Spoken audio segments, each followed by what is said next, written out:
Kabilang ang isang nag-awol na pulis sa mga inaresto sa isang buy-bust operation. Yung pulis na yon ang supplier umano ng droga sa mga kargador at mangingisda sa Navotas Fishport. Nakatutok si June Veneracion. Sa Navotas City PNP, nakasign noon si PO2 Ferdinand Dragin bilang isang patrolman. Pero sa kanyang pagbabalik, nakaposas na siya at diretso pa sa selda. Naaresto ang nag-awol na pulis kaninang madaling araw nang magbenta raw ng shabu sa isang pulis na nagpanggap na buyer. Naaresto ang 3 iba pang kasama ni Ragin na may mga dala rin shabu. Hindi po kayo sangkot sa droga? Hindi po. Gumagamit po hindi? Attorney na lang ko po ang magaling yan. Ano po yun, sir?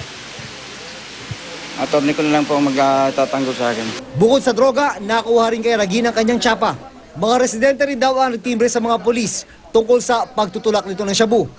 Bago siya naaresto, meron ng 6 na warrant of arrest na kinakaharap ang suspect dahil sa magkakasangkot umano sa iba't ibang kaso.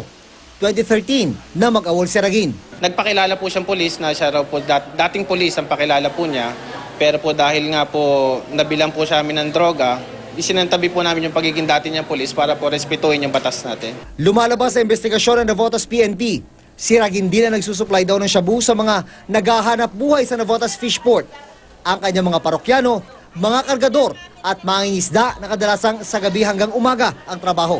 Malaki ang magiging negative impact nito sa industriya ng droga dito sa Navotas sapagkat isa siya sa mga supplier ng droga galing sa mga ibang lugar at dito nga dinadala niya dito sa Market 3. June Veneracion, nakatutok, 24 oras.